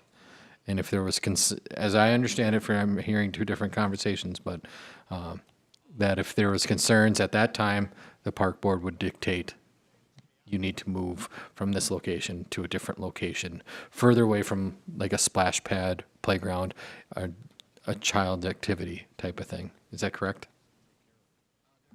I think the discussion was whether the permit process is our tool against that, or whether the statute should say you have to be X feet from playgrounds, splash pads.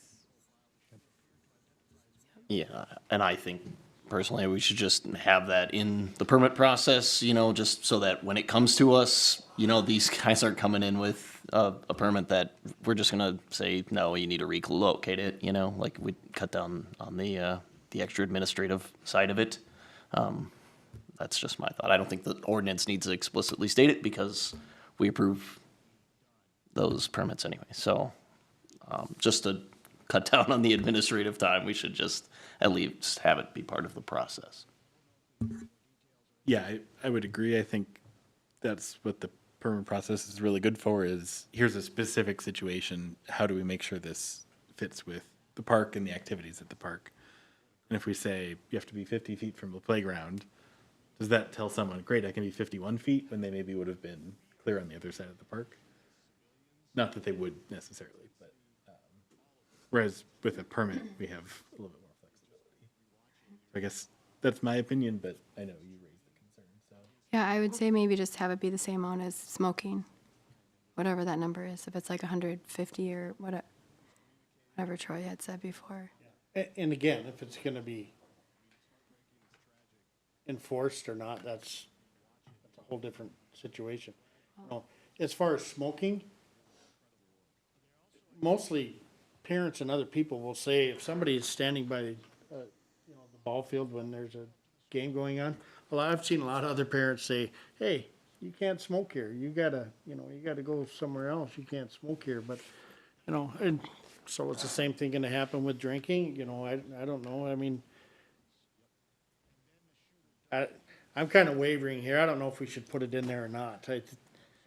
I'm only thinking about for the permit process. We can't put it in, or the sale piece of it. So again, when they're planning, instead of saying that they're going to be in the warming house wanting to sell their liquor, they know they can't be now when they're at the splash pad. They now have to be where the pleasure rink is, like 150 feet away. So it would just eliminate that piece of back and forth.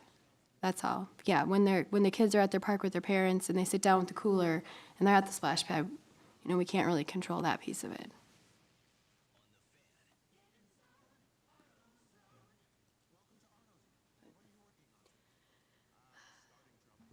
If I may, again, the other part of the sale of this is that these are community organizations, that we'd like to, of course, in good faith, in a perfect world, would understand, the logistics of the park itself, and we'd like to think that, folks, of course, or these organizations wouldn't want that sort of thing to happen. So but still having those clearly defined dimensions for where they can set up shop, I do still think is important. So, I do support a distance away from playground equipment or anything like that for setup when feasible, certainly. If the parks, I don't think there's a park on here that's small enough for it to be, 100 feet this way is not on, park property. But I do think, at least giving them a guideline or an outline to say, hey, this is where, when you're thinking about where you want to set up, this is where we want generally folks to avoid in that process.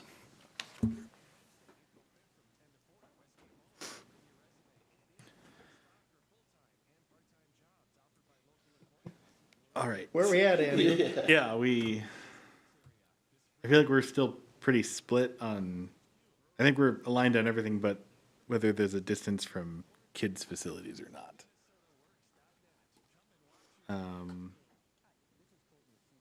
Yeah, I guess I'm still kind of against a fixed distance. I think it just creates, Well, when you look at subdivision 2, it kind of, the only parks that you can't consume alcohol is A through F.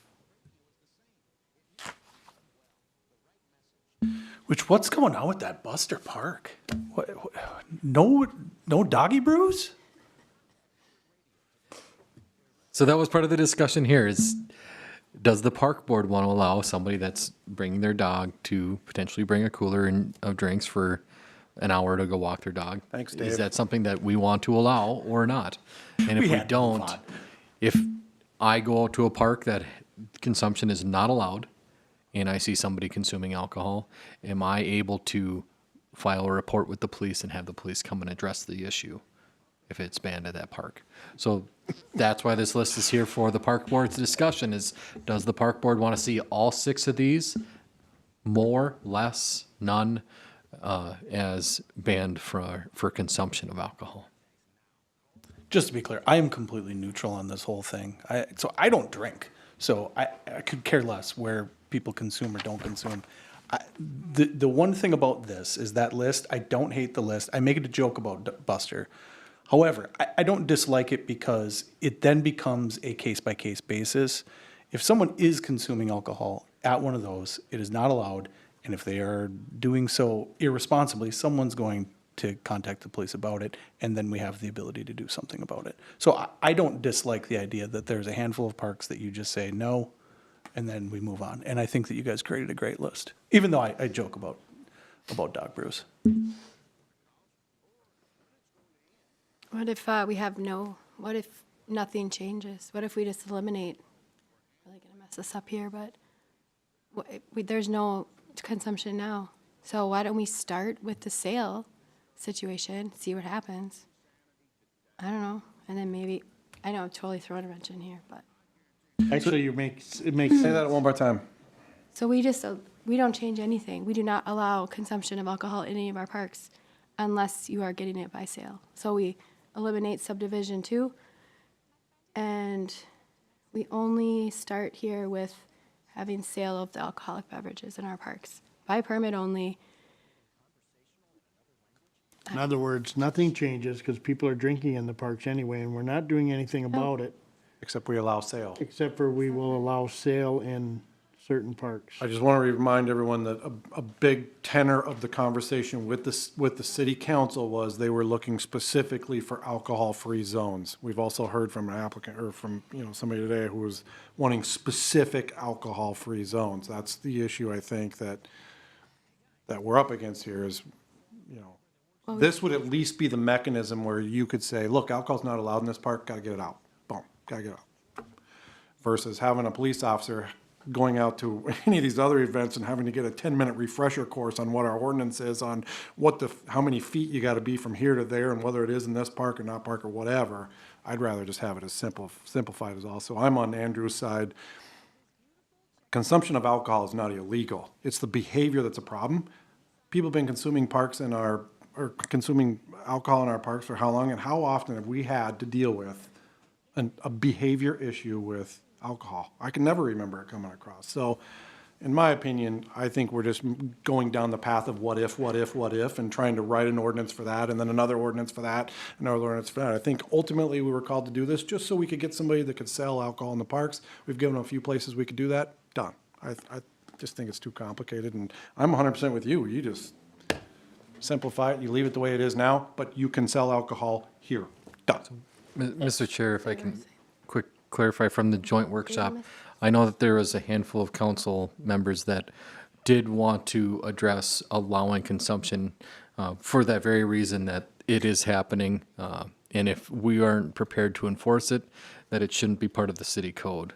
So a couple examples that were brought up was memorial softball, Lum Park camping, that we are allowing it here. So that was where this was kind of coming from is, if we're not prepared to enforce it, it shouldn't be part of the city code, is what a handful of the city council members mentioned in that joint workshop. So that's what we're bringing here is we are prepared to not enforce consumption at these handful of parks with the exception of these 6 here in this list. But if the park board wants to continue and put that back to the city council, if we want to continue to ban consumption outside of events, that's fine. I'll bring it to the council, but I just want to make sure that that was the discussion that was had at that joint workshop. I'm just gonna throw up something really fast. Is anyone against just saying to hell with this and just saying, okay, no alcohol in our parks, not selling it, done, move on? I'm like there right now. Really, I mean, what are we really doing all this for? Is it, I get it. We're trying to write some language here, but there's a lot of blowback and we currently have an ordinance that says you can't use it and it's getting used and. So my comment would be exactly what you said, Jesse, there's that I don't dislike what you had said in that just ban consumption of it outside of an event. That's pretty easy language to create. You then can create the zone in which you can drink it in if someone is to consume it at an event. I would add in language that there is an area within the campground or an area within Memorial Park that consumption is allowed and then just move on. That's what I would do. Because it's not our responsibility as the park board, no offense to our police, but we aren't supposed to be the ones enforcing it. Well, the event permit is approved by the city council, right? It's approved by both you and the city council, and then it goes through all of the departments that would be affected, which it would include the police as well. Yeah. Police, fire, everybody. It literally touches everything, but it's pretty simple.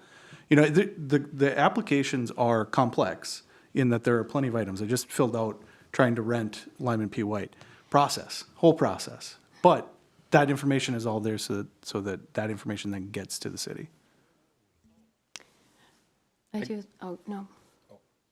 Okay, I do like what Dave said. I mean, we just do the sales and then we have a space in the campground and a space at Memorial Field. It would kind of just be like a permit space, but they're not gonna have to get a permit or we can decide what they want to do, and then everything else stays like it is.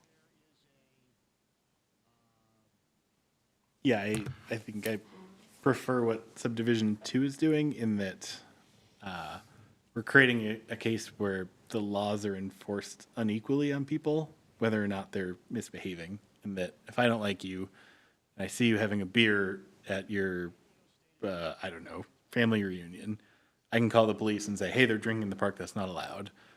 And that will be enforced on them purely because I didn't like them and I happened to see that they were doing that. And I could do it the next weekend and have zero repercussions because whatever reason. I think that is creating inequality in the city when, right, to Kevin's point, we don't have issues where people are being consistently irresponsible. And so I'd rather allow people to continue to be responsible with this and not, I guess, try to be too precious about, well, you can do it while you're playing softball because you've always done it. But like, that's great for that group of people, but we're not protecting other people who have had family reunions in the park for 50 years. So I think subdivision 2 is simple. It creates some places that are alcohol-free still. I think let's try it. We can always undo it if it goes off the rails, but let's not create situations where we're enforcing the laws unfairly on people because of other things.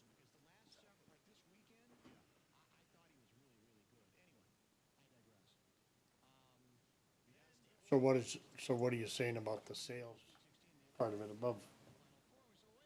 I think the sales are fine. I think we should keep it simple for now. If we get a rash of permits where it's like, oh, I'd like to sell beer at the playground, then let's start adding distance requirements. But I think it's going to be, hey, we're having a concert at Lyman P. White in the amphitheater. We'd love to have Jack Pine there to sell beer. Or we're having a family reunion or Arts in the Park or all these events that are already happening. So I think this is in a good direction. It's aligned with where we were with the council.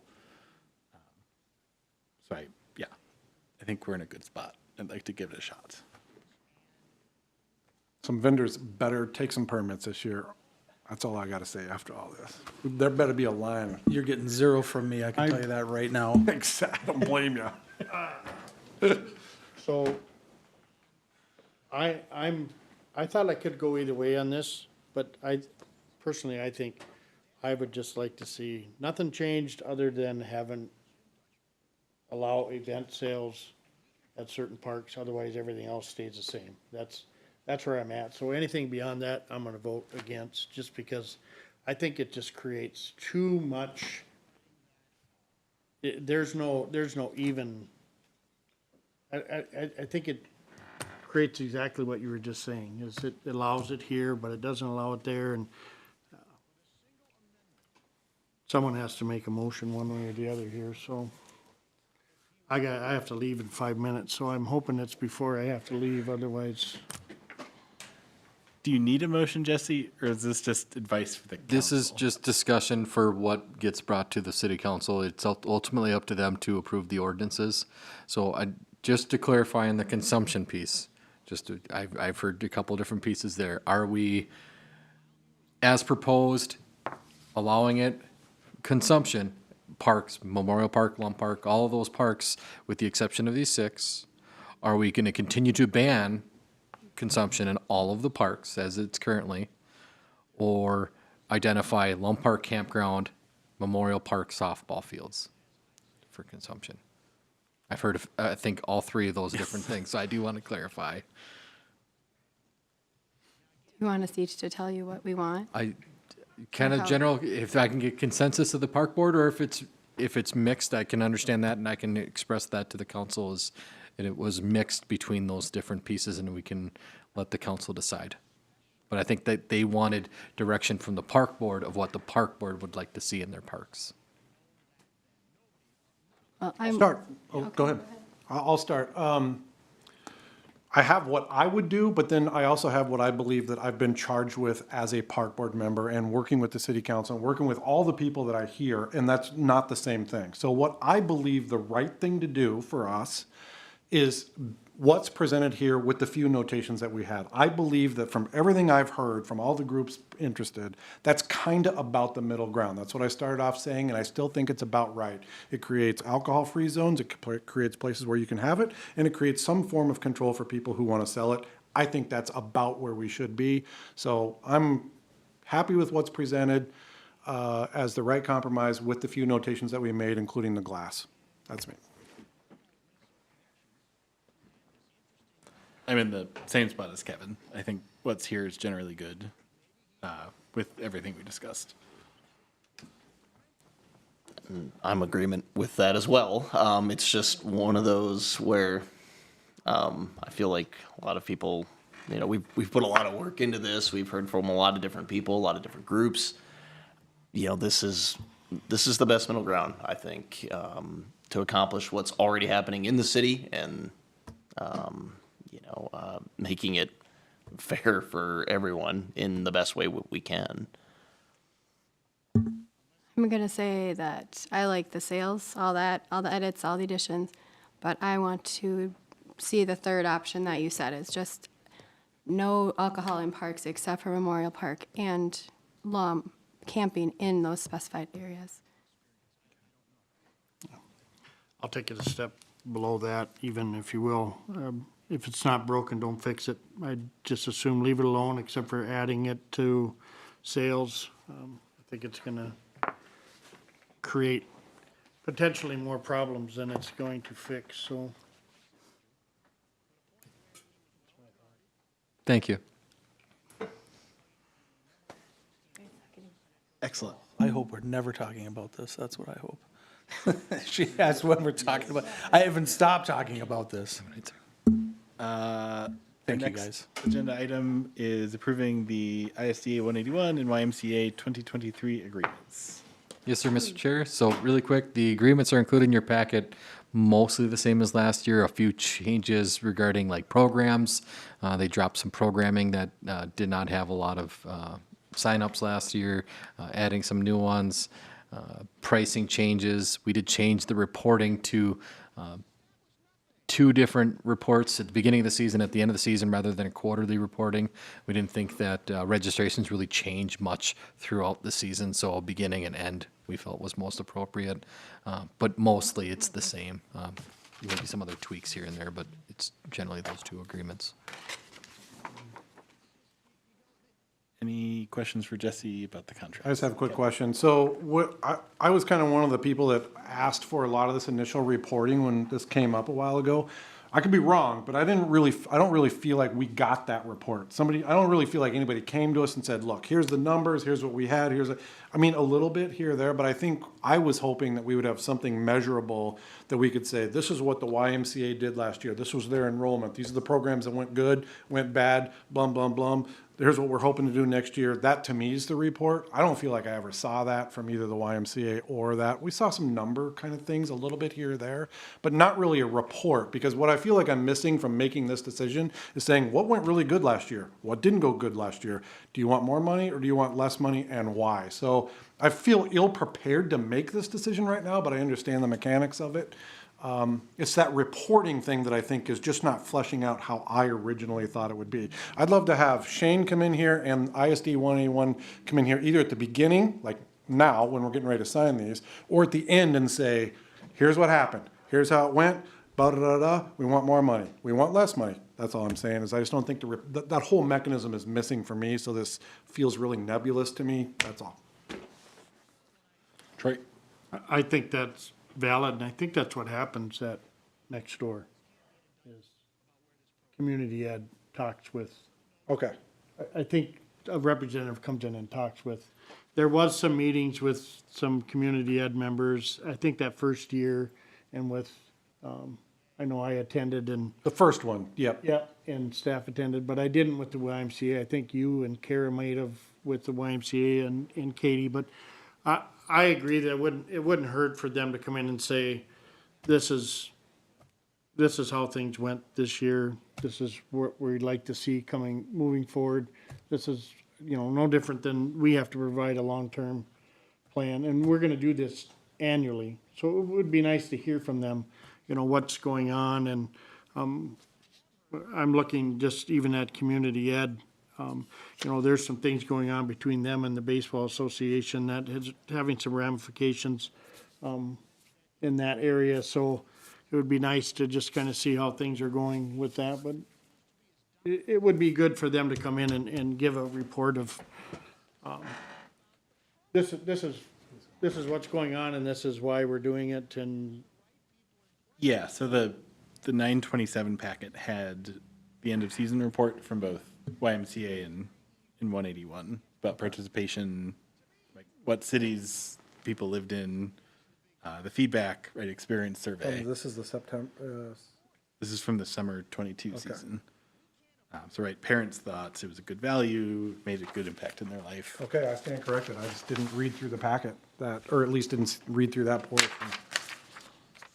The 181 was a little less, but they had a nice kind of qualitative assessment of here's how the season went. Okay. Yeah, I just wanted to, in this agreement, in section 2A of the agreement, I mean, they are supposed to submit, registration budget reports quarterly. So, I mean, does that line up with what says June 15th or September 15th? This report that you're reading off of is from September? Yeah. Their submission in September? Okay, so I do feel like they did hold up their end of the registration. Yeah, Dave. If I could make one recommendation, the city has 3 organizations that it has agreements with, that in that language, they just simply say presentation. So instead of report, just change it to presentation. Maybe, so each year, the center, community action, and the arboretum have to come before the council and give a 15-minute presentation. And it's the same thing. It's just the same information, but it's kind of what you're asking for then is that's an opportunity for people to have that back and forth. It would just be a simple wording change within the contract that would be in line with what the city does. That'd be nice. just be good communication and just good, face-to-face is a great thing to have sometimes. Katie. To clarify, when would you like them to come and do the presentation? In the August Park Board or September Park Board? Just for budgetary reasons, if they do request an increase, you'll want to know it sooner than later for budgetary reasons. At the time of the budget request, I feel like. Probably, Till February, maybe. I think they set the budget. Katie, they would set the budget like. I think to give them a fair amount of time to assess their year. September seems like a better time than Yeah. August. They're gonna August be is- asking for the money for the next coming up, yeah. the next year coming, so So that just- seems right. The challenge is the park board does have to present their following year budget before August 31st as the current charter list. So you would need that presentation sometime in the summertime. I may be incorrect about this, but I believe to Baxter, they present that in this time of year. So I believe they're presenting to Baxter at their meeting this time of year for their next year's budget. So you could go that route, which would be in line with what conversation you had with the council about budgetary stuff. We could budget the money what we think it's gonna be, obviously, right? In Well- September for the next year. Yeah, and I may be incorrect, but I believe they go to Baxter and have that conversation around this time and say if we see there's going to be an increase for the next year or not. For the next, For the next year, yep. And there's nothing preventing the Y or 181 from turning in their budget, but then coming afterwards to go through all of this at this time of year.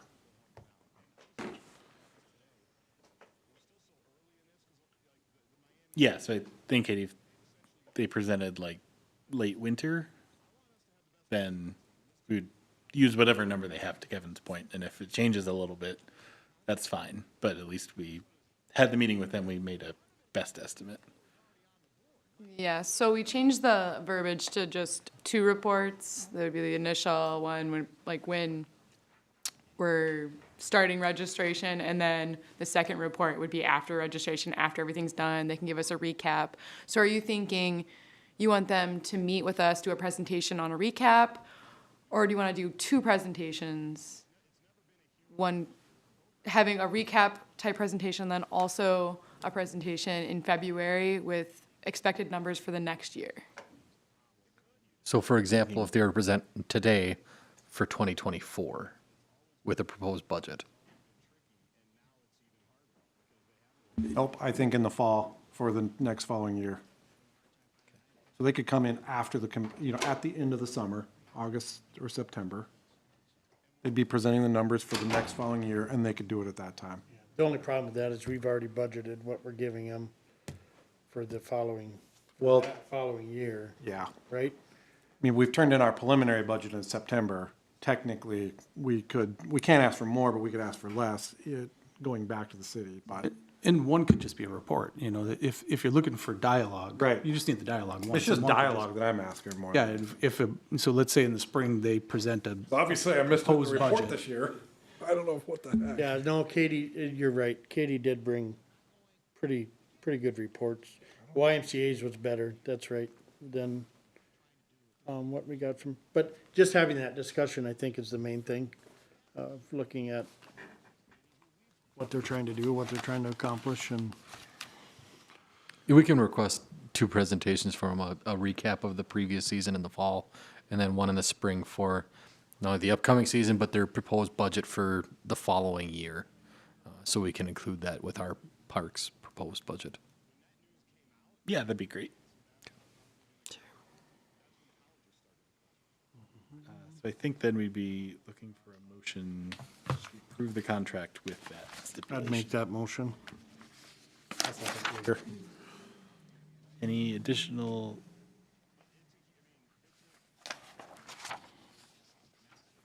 Does that work for, okay, cool.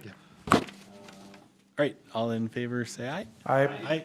Opposed, same sign. That is approved.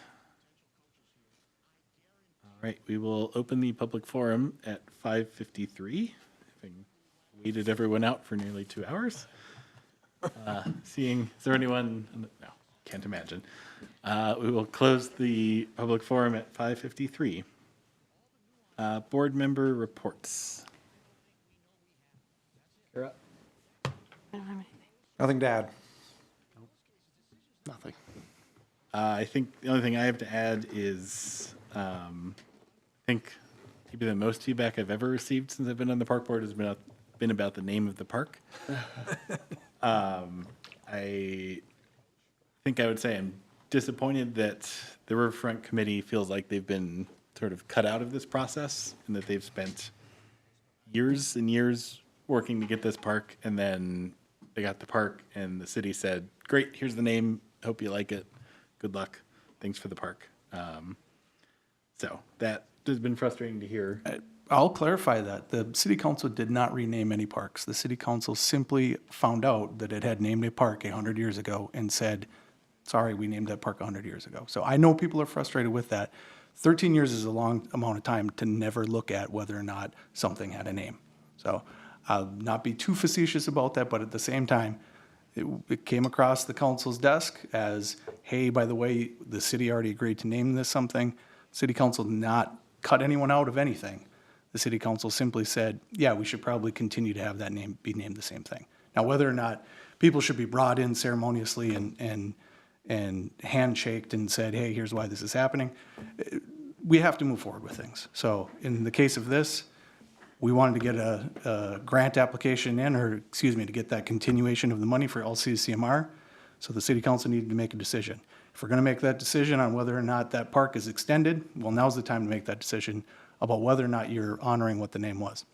It's not meant to be controversial. I know that people sometimes get their feelings hurt, but what we do here involves a lot of moving pieces. And when we come across something that says, hey, by the way, you were gifted land, only caveat is that you name it after my dad, well, we're going to keep that. So, and I feel bad. I feel bad that people are upset about that, but in no way, shape, or form are we trying to cut anybody out. If in all of this, we get to that point where we went through this whole process and you did a lot of good, but just naming the park is what put sour grapes in everyone's lap, that's too bad. So, Well spoken. Agreed. That's it for me. Staff reports. Katie or yeah. Thank you, Mr. Chair, members of the board. Adult sports, our early bird is full. I believe I've mentioned that. So that's awesome. Whether or not we have it is another thing with the snow. Adult softball is about half full right now. The new teams can register on this upcoming Monday. Doubles, pickleball is actually starting to fill up we're at 13 teams out of a maximum of 16 that we can do, and then I will be opening, I think, 2 other leagues and then some tournaments on some weekends this summer, June, July, and August. So that's kind of the update there. Special events, Easter egg hunt, April 8th. If any of you guys want to volunteer and help out with that, let me know. Would love the extra help. We did solidify a candy sponsor. First Western Bank and Trust is doing a matching $600 worth of candy for us, matching the Rotary's $600 donation. And I think both groups are going to have volunteers there, so it'll be great. Hopefully we have the attendance if it's in snow. So we'll see. If it is snow, we did order extra eggs with the assumption a lot of them will be lost in the snow. So, well, moving on. Let's see. We did solidify our tennis ball donation for the ball hunt for dogs at the dog park, same day, just a little bit later in the day. So that's from the high school tennis teams donating their old tennis balls. Fishing clinic, just quick updates. May 20th, save the date, 9 to 2 p.m. or 9 a.m. to 2 p.m. Working on freshening that up. Jesse and I have been working on solidifying some vendors and adding to the grand opening and ribbon cutting of Lyman P. White Park. I believe he already mentioned earlier in the meeting the things that I listed first, which was just the kind of the itinerary of the event and the 2 bands we solidified. And we're working on adding some tasteful food trucks like Maury's or Krabby Dale's and maybe some other potentially some other food trucks, but not an overwhelmingly amount of them. And then we've had some other things get solidified too that I can present at the next park board meeting. Some miscellaneous information for you. I did present to Dr. Bill Faber's natural resources class. They will be giving me a presentation next month on some potential nature programming we can do in our park. So I'll share that with you guys, and whether or not you want to adopt their thoughts, that'd be great. And then they will be volunteering as part of our Earth Day park pickup. We're collaborating with Northland Arboretum on that, so I'll be sharing that soon. Sign up is open, so if any of you guys are interested in picking up in our parks, that'll be open. I believe that's Friday, April 21st. And then we did have that concessions workshop discussion, and in the next month, the point of sale credit card system will be worked on heavily for our concession stands. So that's a big project that we're working on. That's all I have. Thanks. Jesse. So I don't have too much more to add. You have the maintenance report. It's kind of that shoulder season where it's a little bit slow. You're not quite into spring yet, but you're out of rink season. So the guys have been really working hard on getting their new space prepped at the new building. So they've been working a lot with that lately. I have to thank Katie. She's really done a lot of work on getting that event squared away, and we got some really good programming between Wonder Trek, DNR Fisheries, what is it, face painting with it too, on top of all the vendors and stuff like that. And we still have some more tables. Headwaters Board is having a table. And what was the other one? The Riverfront Committee, right? Or no? No. Yep. So it was the Smiles for Jake program last year, but I think they're going to be on board. So Shane might have some pamphlets for that. So we have a lot of programming coming up for that day. And I think it's going to be quite the event. So we'll do our best to really push out a lot of that notification, so we try and make it a well-attended event as well. But yeah, no, other than that, it's yeah, again, shoulder season, so we're not doing too much on the maintenance side. So the guys have been really working hard on the move. But other than that, I don't have much more. This one. Just something to be aware of. I also help monitor the Buster Park Facebook page, and there was a complaint regarding it like basically flooding down there really bad near the entrance, and like trucks getting stuck in that like dirt parking lot and having to get towed out. So just wanted to like let you guys know or be aware of that. I know we have the discussion with the master planning and whether or not to pave that. Just know in the spring it gets really bad there. So working on getting that squared away. Isn't that like the one place we decided to pave? I think it is. Because it was like 8 spots, but Yeah, to be honest, I don't know that that'll change anything as far as what we have going on this year with snow, but Is it the way we're plowing it? Do we plow it? We do clear it, but it's like we saw at JC's. It's the same thing every time the frost comes out of gravel lots, alleyways. It's no different. They get really rough around this time of year. cool. I'll be looking for a motion to adjourn. So move, Jaeger. second, Rushmeyer. All in favor, say aye. Aye. Opposed, same sign.